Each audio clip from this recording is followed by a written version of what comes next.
Hi, I'm Riven.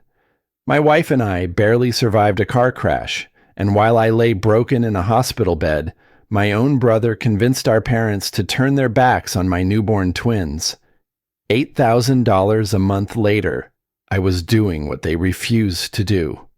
And then, my grandfather walked in and said something that changed everything. But what he revealed, what they thought I'd never see, made me question everything I thought I knew about family.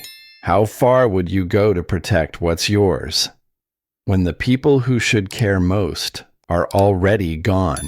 I woke to the sound of a machine breathing for me. It took a moment to understand that the rhythm wasn't my own. A steady hiss, a pause, then another soft push of air. The ceiling above me was a dull hospital white, stained with faint shadows from lights I couldn't see. My body felt distant, like it belonged to someone else. Every attempt to move sent a warning through my ribs and down my spine. The first thing I noticed wasn't the pain, it was the quiet. No voices, no footsteps, no familiar murmur of family pretending everything would be fine. Just the machines, the faint scent of disinfectant, and an empty bassinet parked beside my bed like an accusation. My wife wasn't there. I knew where she was, down the hall, behind locked doors, with doctors hovering over her and our twins. The emergency C-section had been rushed, brutal, necessary. 48 hours earlier, I'd watched blood streak across a windshield and wondered if I'd ever hear my children cry. Now the bassinet was empty. I swallowed and felt the dryness in my throat scrape back. Someone should have called me sooner. Someone should have been here when I opened my eyes.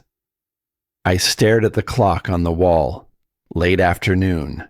Light slanted through the blinds, thin and pale, already fading. I tried to push myself up. My arms trembled. I gave up. Footsteps finally approached, slow and measured. Relief rose before I could stop it. Then the door opened and Merrick walked in, alone. He looked exactly as he always did. Pressed jacket, calm expression, that practiced look of concern that never quite reached his eyes. Behind him, my mother lingered near the doorway, clutching her purse like a shield. My father stayed in the hall, one shoulder leaning against the frame, as if stepping inside might require more commitment than he was willing to give. "How are you feeling?" Merrick asked. It wasn't really a question. He didn't wait for an answer. He crossed the room, glanced at the monitors, nodded to himself like he was inspecting a job site. I looked past him. "Where are the babies?" My mother shifted her weight. She stared at the floor tiles. My father cleared his throat, then went quiet again. Merrick folded his hands. "We've talked it over." The words landed wrong. Too rehearsed. Too final. "This situation," he continued, "needs structure, stability. You're not in a position to handle everything right now." I watched his mouth move and felt something hollow open in my chest.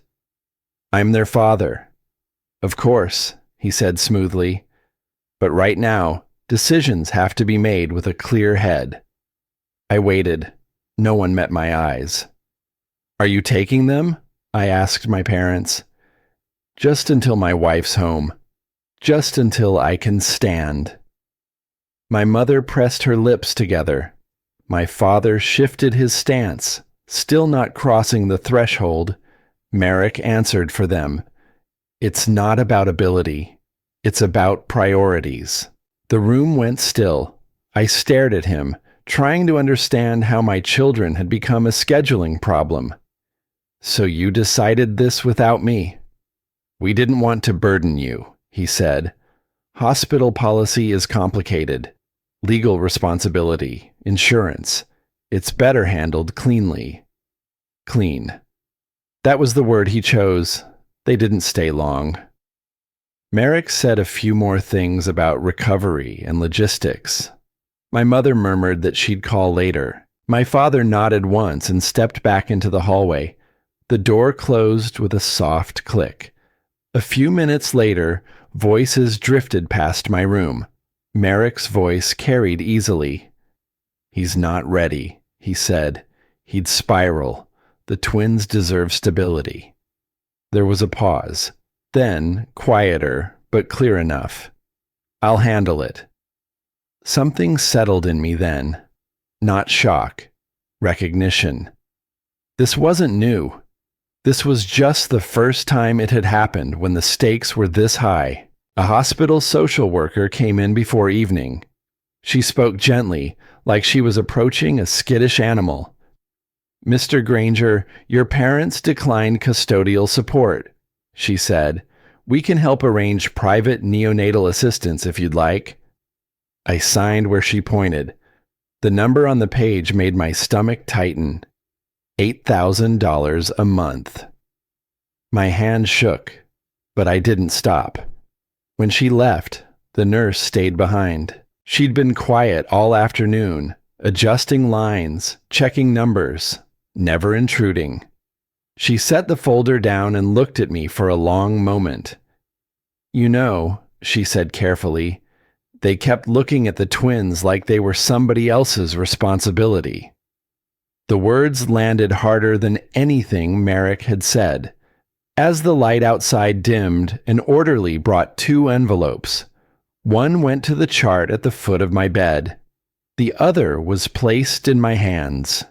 The first envelope was labeled neatly, "No guardianship." The second had no message, just a bill. I opened it slowly, feeling the weight of what had already been decided without me.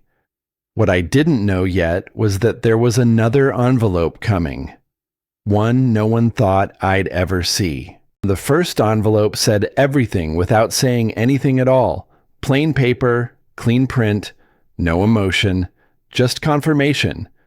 The second felt different the moment it rested in my hands. Heavier, not in weight, but in intent, as if it carried something that resisted being opened. Night settled in gradually.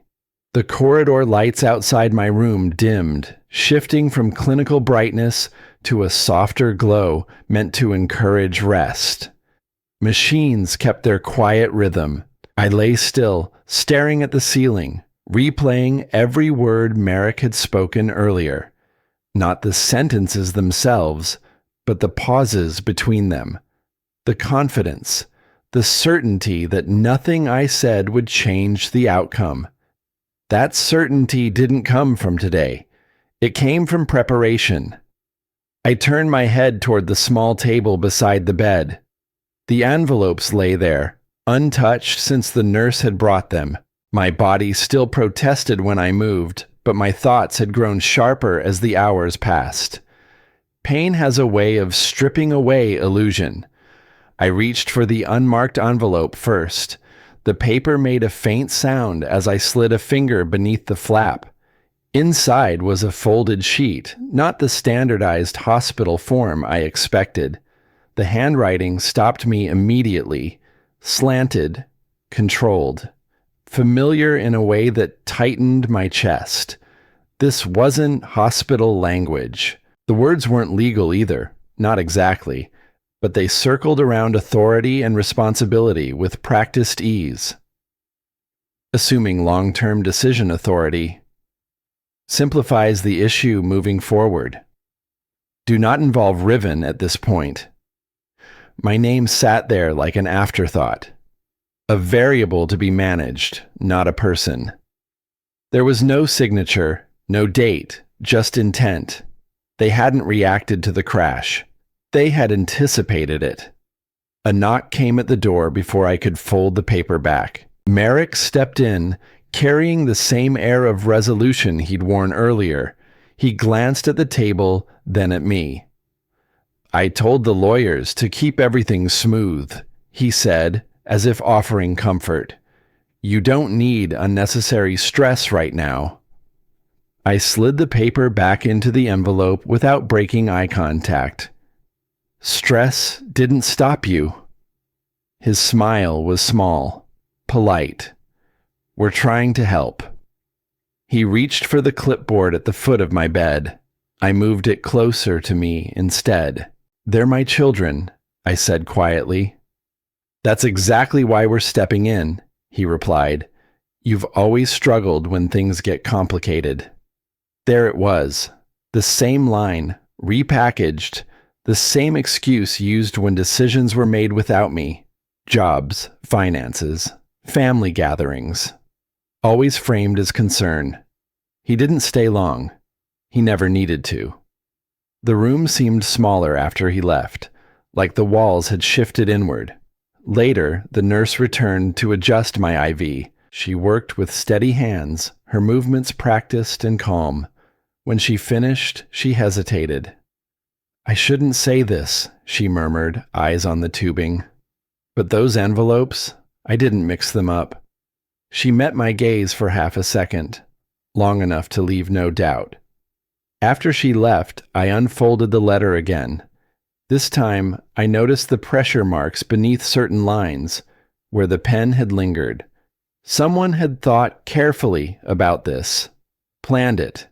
The handwriting ruled out my parents, and Merrick never wrote like this. There was only one person it could belong to, unless he already knew what they'd done. I stared at the ceiling once more, the machines keeping time around me. Somewhere beyond these walls, my twins slept without knowing how close they'd come to being written out of their own story. I needed answers, and there was only one voice in this family that had ever spoken without asking permission. Sleep came in shards that night, fractured by the buzzing overhead light and the phrase that wouldn't leave my head. Do not involve Riven.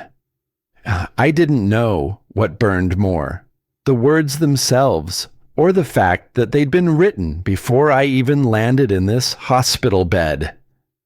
The handwriting haunted me, controlled, familiar, and the more I stared at it, the more one voice echoed through the static. My grandfather's. One day, he told me last Thanksgiving, you'll need your name on more than just a birth certificate. Back then, I'd laughed it off. He was always throwing out those one-liners, half wisdom, half warning. I thought it was about adulthood, taxes, maybe even starting a college fund. But now I knew better. He'd seen something coming. Maybe not the crash, but the fracture beneath the family polish. The part that finally snapped.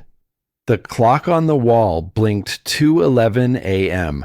I hadn't pressed the call button in over an hour.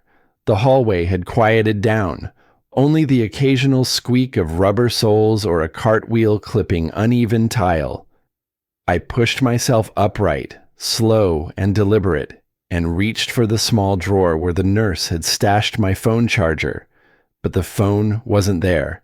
Mine had been crushed in the crash. And Merrick hadn't offered his. Of course not.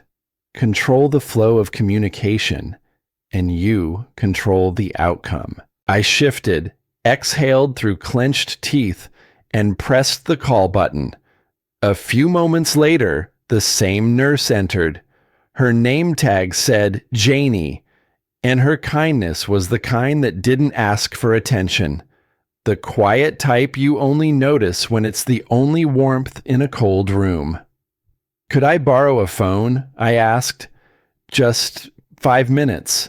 She hesitated. Family? No, I said. Exactly why I need it. After a brief pause, she nodded and handed over a hospital phone from her pocket. There's a small call booth near the end of the hall, just before the vending machines. It's private. Use the outlet if you need it. She didn't ask questions. That was another gift. I slid my legs over the edge of the bed, feeling every protest from bruised muscles and cracked ribs. Pulling the IV pole behind me, I walked slowly through the hushed corridor. The nurse's station sat empty, papers neatly stacked, monitors dimmed. A radio hummed softly somewhere behind the partition, playing what sounded like Patsy Cline.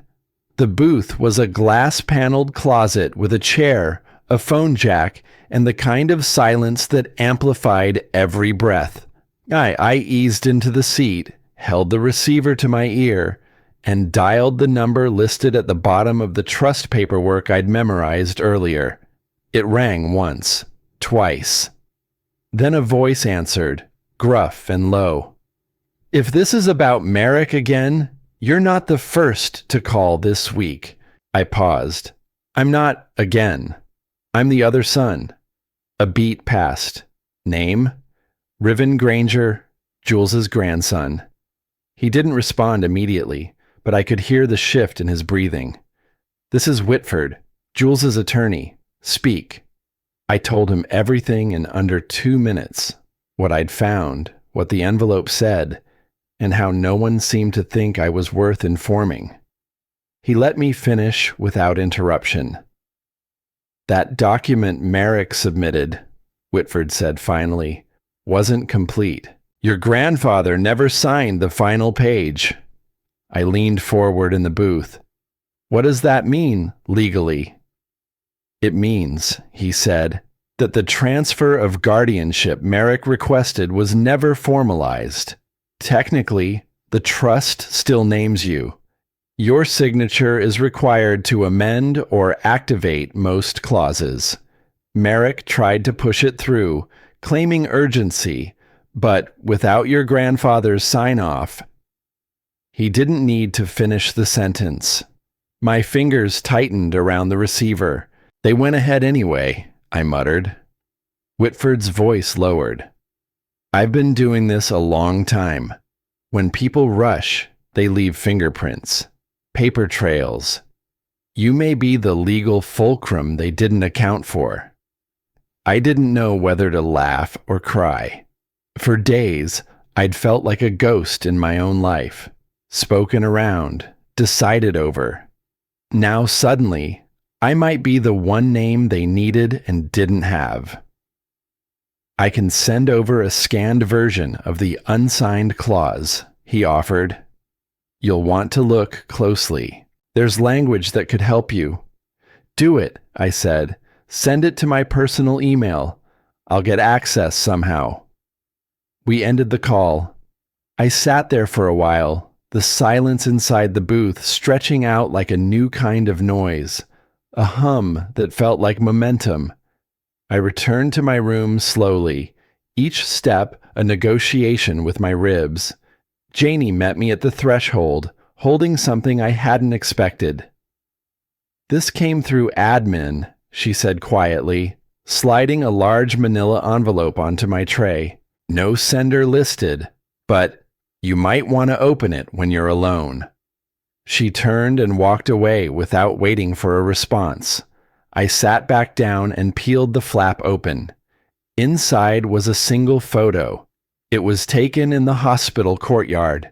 The twins were bundled in matching blankets, resting in someone's arms. Jules, my grandfather. His face was turned slightly toward the camera, but I recognized the way he held them, not like an old man being handed something delicate, but like someone who claimed them.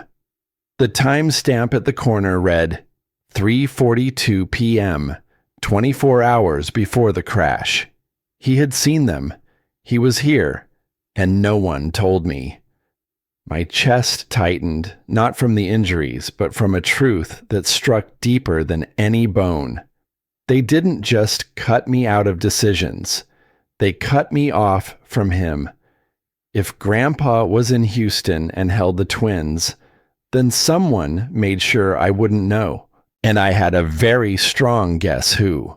But now, the only way to prove it was to get discharged. I didn't leave the hospital like a man discharged. I left like a man slipping out the side door of his own funeral. The transport was quiet. Not a cab, not an ambulance. Just a silver Lincoln arranged by a nurse who said nothing but tapped twice on my tray before placing a folded note beside my water. "If you're going," she said, "go now, before someone notices." By the time the car turned off the freeway and onto the long private drive of the Granger estate, my fingers had gone numb. Whether from the cold air conditioning or what I was about to walk into, I couldn't tell. The gates clicked shut behind us with a finality that hit harder than the crash. It looked the same. That was the worst part. Perfect hedges, a lawn that looked painted on. Not a single leaf out of place. As if nothing had changed. As if I hadn't been cut out like a tumor. The driver didn't wait. As soon as I stepped out, he pulled away, tires silent on the concrete. The nausea came fast, not from my ribs or the healing scar down my side, but from something deeper. Muscle memory. My feet knew where to go. My hand knew how to push the brass handle on the front door, but my body hesitated. This was home, until it wasn't. Inside, the air was cold. Not from the thermostat, from the absence. No voices, no clinking of glasses, no piano music from the den. The only sound was my own uneven steps on polished wood floors. A maid appeared at the hallway, paused, then vanished down a corridor without a word. That hallway used to echo with cousins during holidays, with Jules laughing from the armchair and my mother telling us not to run. Now it was all marble and silence, a house with the volume turned off. I passed the staircase, turned left toward the main living room, and there he was, Merrick, seated like a host waiting for an RSVP guest who dared to show up. "Riven," he said, like I'd interrupted a golf game. "Glad to see you're mobile." I didn't respond right away. I wanted to take in the scene. His watch gleamed under the light, Grandpa's old Rolex, the one that never left his wrist, even when he gardened. Merrick wore it like it was always his. "Let's not make this dramatic," he added, his voice smooth, practiced. "You've already cut the music," I said. "It's quiet enough." He gave a half smile, the kind he used when negotiating deals, the kind that said, "You're here now," but not for long. I didn't sit. I just stood there, scanning the room, trying to find something, anything, that still felt mine. And then I walked down the hallway. My hallway. It used to be lined with portraits, family photos through the years. One from my high school graduation, one of all three brothers at Jules's 75th. Me, Merrick, and Daryl. Gone. All of them. In their place was a single framed certificate. The Vail Foundation's logo at the top. Below it, Legacy Guardian Merrick A. Granger. And beside it, a photo of Merrick and Clarice holding the twins. My twins. Not one image of me. Not even from before. Like I'd never existed. I turned, hands shaking, not from rage, but from the kind of betrayal that doesn't shout. It just sits inside you and burns. In the kitchen, Clarice stood by the marble counter, slicing lemon into a glass of water. She looked up. "Thirsty?" I didn't answer. She slid the glass across. Her tone stayed neutral, but her eyes flicked toward the hallway behind me.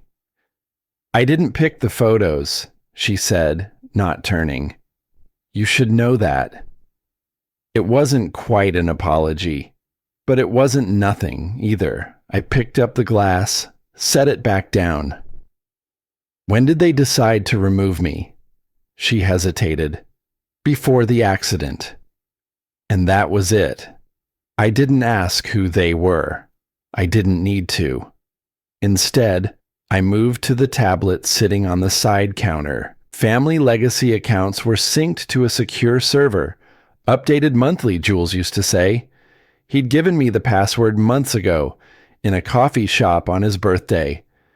"Use this," he whispered, "if they ever forget who you are." I typed it in. Access denied. I tried again. Same result. Then a new message. Legacy user updated. Contact administrator. They'd locked me out. Before the crash. Before the twins. Before they even told me I didn't belong. I put the tablet down slowly, pressing my palm to the counter until the cold seeped through. Merrick's voice echoed faintly from the living room. "I told the lawyers this would happen. Emotion over logic." I stepped back into the doorway. "You think I'm here to make a scene?" I asked. He didn't answer, just glanced over the top of his tablet as if I were a headline he'd already skimmed. "No," I continued.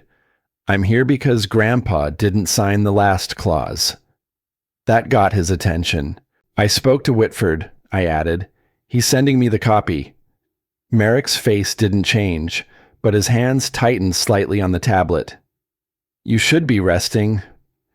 You should be worried." Silence fell again, thick as glass. Clarice spoke quietly from the kitchen, almost too softly to hear. "There's still one thing he left." I turned to her. "Where?" She just looked at me, then nodded toward the garden entrance. "You'll know it when you see it." I didn't say thank you. I just walked. I didn't look back when I stepped through the garden doors. The light had started to shift. Late afternoon melting into dusk. That in-between hour where the sky forgets which color it's supposed to be. The path was still there, just beyond the hedges. We used to call it the Cowboy Trail, back when Grandpa Jules would pretend the dirt crunching under our feet was part of a cattle drive. The grass had grown over parts of it, but my feet still knew the way. I passed the old bird bath, the rusted wheelbarrow, and finally reached the gate behind the east orchard, low, iron, and crooked. The kind of gate nobody ever fixed because the only people who used it were the ones who needed to disappear for a little while. I still had the key. It stuck halfway before clicking open. My hands trembled, not from weakness, but memory.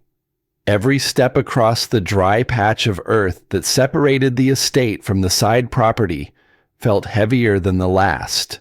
The tool shed sat behind the ranch house Jules and I used to paint every other summer, though we both knew it didn't need it. It looked forgotten now. Peeling paint. One shutter dangling loose. The padlock had been broken for years, but the latch still worked. Inside, it was darker than I remembered. The smell hit first. Cedar, dust, and something faintly sweet. Grandpa's pipe tobacco. The kind he claimed he only packed for aroma, not fire. I stood there a moment, letting my eyes adjust. Everything was still where it had been. An old transistor radio on the wall, a stool missing a leg, a workbench cluttered with dull tools, and the cabinet, the tall wooden one in the back corner. I used to hide behind it when playing, thinking it was my fort. Jules would tap on it twice, then pretend to forget where I'd gone. "You must have disappeared," he'd say. Poof. I walked toward it now, slower. The top drawer still stuck like it used to. The middle creaked when I pulled it open. Empty, aside from a rusted screwdriver and a folded cloth that might have been a handkerchief once. Then I crouched, pressed my hand flat against the base of the lowest compartment, knocked once, twice. A hollow echo. I grabbed a flathead off the bench and slid it under the edge of the wood. It caught. I jimmied the panel loose with a soft crack. Beneath the false bottom lay a small wooden box, scratches all over the lid. A crack in the corner, like something had once slammed into it. Inside, 3 things. A folded envelope, Yellowed, sealed, postmarked, but never sent. A photo of Jules and me, covered in dust. I was maybe 12, holding a fishing pole too big for my arm. He stood behind me, hand on my shoulder, and a single page from the family trust, handwritten amendments scrawled in the margins. I sat down on the floor, right there in the dust. My breath slowed. The letter was addressed to Attorney Whitford. The handwriting was unmistakable. Grandpa's slanted L's, the looping G's that looked like tiny fishhooks. The envelope had a stamp, a postmark dated just 4 days before the accident, but the flap was still sealed. I didn't open it. Not yet. Instead, I unfolded the amended page. At the bottom, in thick pen, Successor Trustee, Riven A. Granger. Exclusion, Merrick A. Granger, effective immediately. No signature, no date, but it was in Jules's hand. He never filed it. And now, he never could. I ran my thumb over the ink like it might vanish. For a moment, I wasn't in that tool shed anymore. I was 14 again. Jules leaning in, his voice soft but sure. They're gonna say you're too soft, kid. But you've got something Merrick doesn't. You've got quiet power. And one day, that's what this family's gonna need. I closed my eyes, holding the envelope with both hands like it might break. He had chosen me. He just didn't get the chance to say it out loud. I sat there longer than I meant to. The sun dipped lower outside the window.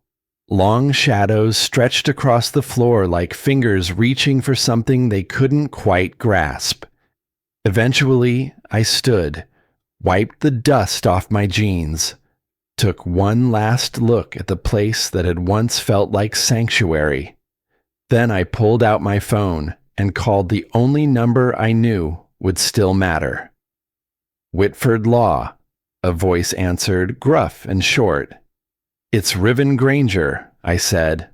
I found something. There was a pause. Then, if this is what I think it is, you might have just turned the tide. I'll send you a photo of the envelope, but you'll need to see the original. Another pause. You're not the only one who's been watching Merrick's climb. I didn't know what that meant exactly, but it was the first time since waking in that hospital bed that I didn't feel entirely alone. I ended the call, took one last sweep of the shed to make sure I hadn't missed anything, then slipped the envelope and trust page into a folder I kept inside my jacket. As I stepped out, the air hit cooler. The sky had turned indigo. I turned back, shutting the door. This time, the latch clicked louder than I remembered. I stood there for a moment after the latch clicked, listening to the quiet settle back into the shed. It felt final, not dramatic, just decided. I slid the envelope and the amended trust page deeper into the folder, tucked it under my arm, and locked the gate behind me. By the time I reached the road, dusk had finished its work. The sky went dark, and so did whatever hesitation I had left. 2 days later, the cab dropped me on a downtown corner where glass towers blocked out the sun. I paid the driver, adjusted the folder on my lap, and took a breath before stepping out. Every movement still pulled at the stitches under my shirt. It wasn't pain exactly, more like a reminder that my body hadn't caught up with my head yet. I crossed the street anyway. You do that when something matters. You cross, even when you shouldn't have to. Whitford Law sat on the 12th floor. Clean lobby, polished stone. No family photos, no awards on the wall. Just a receptionist who nodded and a legal assistant who led me to a conference room with floor-to-ceiling windows. Houston stretched out below us, indifferent and busy. Whitford was already there. Jacket off, sleeves rolled. He didn't stand when I entered. You said you found something, he said, voice steady. Let's see it. I set the manila folder on the table and opened it. I didn't rush. I laid the contents out the way Grandpa had taught me to show a hand of cards. Flat, visible, nothing hidden. The sealed envelope. The amended trust page. The photo, last. Whitford put on his glasses and went to work. No commentary. Just pages turning. His finger paused at the margin notes, then moved on. The room stayed quiet except for the soft scrape of paper. This isn't filed, he said finally, tapping the amendment. You know that. I do. He turned another page, then stopped. Here, look. I leaned forward. In the corner of the trustee clause, faint but clear, were Grandpa's initials. On the next page too, and the next. He initialed every page, Whitford said, including the one that names you. I sat back slowly. So he didn't sign the final page? No, Whitford said, but he dated it. And the sequence matches the revision Merrick submitted. This wasn't a draft scribble. This was intent. Intent. The word settled in my chest. He never mailed the letter, Whitford went on, lifting the envelope carefully. But the postmark tells me he tried. That matters. I nodded. They moved ahead anyway. They did, Whitford said. And they counted on you not knowing the difference. He explained the next steps without drama. Affidavit. A formal request to halt transfers. A motion for injunctive relief to freeze the trust until the dispute could be heard. Each step sounded like a door closing. On Merrick. You're walking into a fight, Whitford said, meeting my eyes. This will get ugly. I've been in one, I said. I'm just done letting it be quiet. Something shifted in his expression then. Not sympathy. Respect. We'll file today, he said, and I'll notify opposing counsel. Merrick's name hung in the air, unspoken but heavy. The legal assistant, who'd been silent until then, cleared her throat. Mr. Granger, she said, sliding a yellow note toward me. Your brother's office called. Twice. Didn't leave a reason. I folded the note and slipped it into my pocket. Good, I said. He knows. Outside, the air felt different, sharper. I took the elevator down, stepped onto the sidewalk, and paused. Traffic moved. People hurried. The city didn't notice the line I'd crossed, but I did. Merrick always said he planned for everything, every angle, every contingency. He liked to call it being responsible. What he never planned for was me showing up with proof and patience. I hailed another cab. As it pulled away from the curb, my phone buzzed. A message from an unknown number. Call me, it read. We should talk. I didn't reply. I already knew where to strike first. And this time, I wasn't asking permission. I didn't knock, didn't pause at the threshold, didn't ask if I was expected. I just opened the double doors and walked in. The dining room hadn't changed, at least not in the ways that mattered. Still lined with gold trim and oil paintings of dead ancestors. Still bathed in filtered afternoon sun through those stained glass windows Merrick had custom commissioned from a gallery in Charleston. The chandelier above the table sparkled with unnatural precision, catching light on every facet like it knew it was being watched. 5 chairs, 5 polished place settings, 5 crystal glasses, 5 linen napkins folded into tidy crowns. No 6th. No space for me. Not even a side chair pulled halfway out of sympathy. I scanned the perimeter once, quick, instinctive. Nothing. Not an oversight. Not forgetfulness. A decision. Riven, Gale said, half standing, gesturing loosely at nothing. We didn't know you were coming. Merrick didn't even pretend. He sat with one leg crossed, sipping from a goblet like he owned time itself. Clarice looked up and gave me a tight, unreadable smile. I caught the flick of her eyes toward the table, then quickly back down. I figured I'd drop by, I said, voice even. Since you're all so gathered. Merrick set his glass down gently. Well, you're here now. Shall we sit? I would, I replied, eyes on the table. But someone seems to have misplaced a chair. A silence, sharp and hollow. Then Merrick laughed, just once. I'm sure it was just logistics. This was meant to be a quick family check-in. You mean a family meeting? I said, with place settings. For 5. I didn't sit. I didn't need to. I heard you've been busy, Merrick continued, gesturing vaguely. Poking around old papers, meeting with Whitford. Understandable, of course. It's been a turbulent few weeks, but surely we can avoid a messy situation. For the twins, Gale added softly, smoothing his napkin like it was his job to iron peace into the fabric.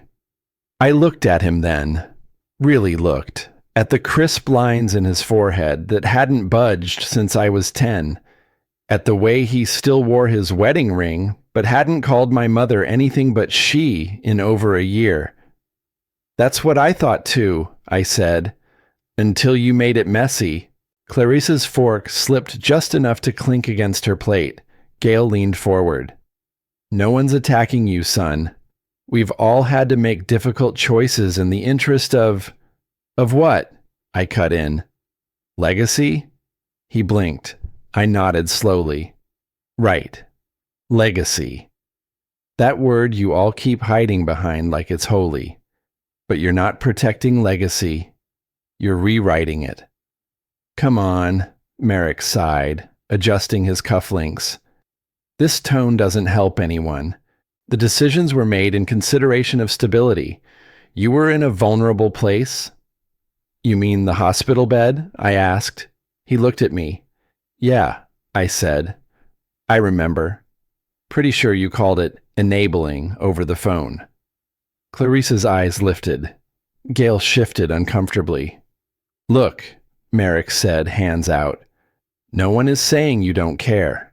We all know you've been through a lot. But don't let grief make you paranoid. There it was. Not rage, not rejection, but the gentlest gaslighting a brother could manage. Wrap it in velvet and call it concern. I let the silence hold a little too long, enough to let them stew in it. No one's attacking you, Gale repeated, softer now. We're trying to find a path forward without fracturing the family. I smiled. From who? That stopped him. No one answered. No one ever did. Because the truth is, you can't say it out loud when you've decided to cut someone out. You just make sure it happens quietly enough that no one notices until it's too late to object. That's why they set 5 places. They thought the silence would speak for them. But silence works both ways. Clarice reached for the wine. Her hand grazed mine under the edge of the table. Softly, without meeting my eyes, she whispered, "Sorry." A beat later, her napkin slid toward me, corner folded. Inside, scribbled on the inside flap in barely legible ink, Foundation filings, January 12th. I folded the napkin like nothing had happened and placed it in my lap. Her expression never changed. Whatever this was, it had shifted something. Merrick kept talking, something about lawyers and optics. He leaned on every syllable like he was building a defense in real time. I barely heard it. I didn't need to. I wasn't here to fight. I was here to listen. Because the thing about lies is, they unravel faster when no one's interrupting. So I let Merrick talk. I let Gale feign diplomacy. I let the air fill with phrases like mutual benefit and clarity of succession and financial stewardship. And then, when they were just about convinced they'd regained the upper hand, I stood, quiet, unhurried. "No theatrics?" Merrick asked, smiling. I shook my head. "You've already used all the drama in the room." He blinked. I let my gaze drift across each of them. Clarice wouldn't meet my eyes again. Gail looked tired. And Merrick, he looked confused, just for a flicker. "Next time," I said, "don't set a table you can't control the seats at." Merrick straightened in his chair. "Is that a threat?" I didn't answer him, not directly. I just turned to leave and said over my shoulder, "It's a reminder." The hallway echoed with my steps. No one followed. No one said my name. But for the first time since all this began, they were silent for the right reason. I left the estate that afternoon without looking back. They didn't call out. No one followed. But that silence, it lingered all the way home, like the last few notes of a symphony I didn't clap for. Once inside, I dropped the napkin Clarice had slipped me onto the desk. I stared at it, at the words scrawled so quickly they looked like a nervous heartbeat. Foundation Tax Filings, January 12th. It wasn't much, but when someone like Clarice risks that much to give you a date, you don't treat it like a question. You treat it like a door. By nightfall, I was on the IRS's nonprofit portal, cross-referencing public records against private notes Grandpa kept in the margins of his old filing cabinet, ones I'd quietly taken the week after his funeral. It was slow going at first. Numbers, tables, dry language. But then the patterns began to bleed through. There was a $125,000 grant meant for a women's literacy program in Phoenix, but the recipient foundation listed didn't exist, at least not according to the Arizona State Registry. Another $80,000 marked for legacy youth expansion in Montana had supposedly been signed off by Grandpa, except I recognized his actual signature, and this one looked like someone had traced it from memory. Too clean, too stiff. The worst one? A $300,000 transfer into a newly created account labeled Trust for Legacy Education Restricted Access. I clicked through its filings. No students, no programs, no office. Just one recurring name on the authorization chain, Merrick Granger, my brother. The same man who told me with a straight face that everything was about protecting the legacy. Turns out, he'd been using it like his own checking account. By 2 a.m., I had 4 folders created, each labeled, each dated, each tied back to a fraudulent filing or forged authorization. I didn't sleep. Couldn't. When the sun finally rose, I drove back to Whitford's office with the manila envelope on my lap, hands steady, eyes not blinking. Not this time. He was already there when I arrived, jacket off, sleeves rolled. He looked up as I entered and said nothing, just nodded. I placed the envelope on the table and slid it across. Inside, printouts, copies of digital records, side-by-side comparisons of Grandpa's authentic signature and the falsified one that had greenlit Merrick's personal fund. Whitford flipped through them in silence, the kind that didn't feel empty. It felt like calculation. At one point he stopped, tapped a page, and murmured, "This one here. This crosses the line from unethical to criminal." I leaned back. "So what happens now?" He adjusted his glasses and looked at me with something I hadn't seen in a while. Respect, not sympathy, not caution, just sharp, measured respect. "You've got leverage," he said, "not just to challenge Merrick, to corner him." He paused. "But that means you need to use this smart, controlled. If you make noise too early, he'll spin it. But if you aim it right, you cut off the oxygen before he even knows he's bleeding." I nodded once. "Then let's aim." We spent the next hour crafting the delivery. 1 envelope, 3 documents, a time-stamped sequence, proof that Grandpa never signed off on those changes, evidence of forged authorization, a printed scan of the January 12th transaction trail. At Whitford's suggestion, we addressed it to the Vail Foundation board chair. No copies, no emails, just a single delivery. Quiet, complete. That evening, I walked into the lobby of the Vail Foundation headquarters. I didn't dress for war. No suit, no tie. Just a collared shirt, my jacket zipped up, and the envelope tucked under my arm like an errand. The receptionist looked up, too polite to question who I was. "Please make sure this goes directly to the board chair," I said. "No one else opens it." She hesitated. I didn't. "Original documents," I added. "Sensitive contents. They'll want to see this today." Her eyes widened slightly. Then she nodded, stood, and took the envelope. I turned to leave. But before I reached the glass doors, the elevator chimed behind me. A suited man stepped out, holding the envelope I had just handed over. He didn't say a word. He didn't have to. His eyes met mine, read the name in the return corner. Then he flipped the flap open and skimmed the first page. His expression changed.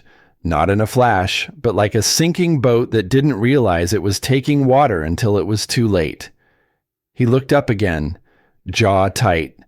I kept walking. Later that night, I sat in the dark with the TV muted and the screen frozen on a headline that had nothing to do with me. My phone buzzed. No name, blocked number. I picked it up without saying hello. "Do you even understand what you've started?" Merrick. His voice was too calm. That meant one thing. He was afraid. I exhaled slowly. "Do you?" Silence on the line. Then a click. He hung up first. I set the phone down gently and leaned back, letting the weight of it all settle into my spine. This wasn't rage anymore. It wasn't even about revenge. This was surgical. Because if Merrick built his empire on a lie, then I was going to remove the foundation one stolen dollar at a time. By the time the gavel struck, the weight in my chest didn't vanish, but it shifted. Not lighter, just different. The courtroom was smaller than I expected. No grand chandelier, no columns, just neutral paint, a single clock, and a judge whose expression could have frozen fire. The kind of space built for truth, not spectacle. I sat on the left side of the aisle, Merrick across from me. His suit was sharper than usual, pinstripe navy, his posture pristine. But the twitch in his jaw every time Whitford spoke? That wasn't nerves. That was recognition. Recognition that control was slipping.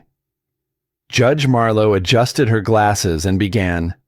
"This court acknowledges the documentation submitted regarding the Granger Family Trust, specifically the unsigned but initialed amendments and evidence of altered filings within the Vail Foundation."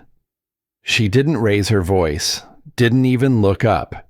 "But given the markings, the dated materials, and expert analysis of signature discrepancies, this court finds sufficient grounds to issue a temporary freeze on Mr. Merrick Granger's control over all family trust assets, pending further review." Merrick flinched. Just once. But I saw it. So did Clarice. She sat in the back corner, her hands folded in her lap like she was praying with no intention of being forgiven. She didn't look at her husband. Not once. But when our eyes met, hers and mine, there was a pause. Not regret, not apology, recognition, and maybe a touch of relief. Merrick stood suddenly. Your Honor, this is being dramatized. It's a family matter. The judge cut him off with a single raised hand. Mr. Granger, sit down. This court is not in the business of dramatics, only facts. Whitford didn't even turn to face Merrick. He just clicked his pen shut and said quietly, That went better than expected. I didn't smile. It wasn't a victory parade. This wasn't about watching Merrick fall. It was about proving that I had never left the ground. After court adjourned, people filtered out. Gale didn't speak to me. He walked past like I was part of the wallpaper. That was fine. Merrick left in a hurry, tie slightly loosened, a call already buzzing in his hand. Damage control mode. Clarice lingered. Still didn't speak. Still didn't wave. But she paused at the hallway junction, looked back once, and nodded. Not to say goodbye, to say, you were right. 2 days later, a press statement hit the Vail Foundation website. In light of recent review, the board of the Vail Foundation acknowledges an internal error in succession processing. The legacy of Jules Granger will now be represented under the oversight of Riven Granger, his named successor trustee. No mention of Merrick, no misunderstanding. Just correction. I read it twice, then closed the browser, leaned back in my chair, and let the stillness sink in. They took my name off the wall. I carved it into stone. Weeks passed. No calls from family, no midnight threats, no apologies. That was okay. I wasn't waiting for closure from the people who couldn't say my name in a room I paid for. I found closure where it mattered most. Under morning light, in the garden behind the children's wing at the hospital. Quiet, soft. The leaves rustled like they were clearing their throats gently. I pushed the stroller slowly. 2 tiny faces looked up at me, eyes blinking, no idea the storm they'd survived before their first words. You don't have to prove you belong, I whispered. Not like I did. One of them kicked a leg. The other yawned. I smiled, finally letting it happen without guilt. They would grow up never having to second-guess their seat at the table because I had already flipped it, stripped it, and rebuilt it from the ground up.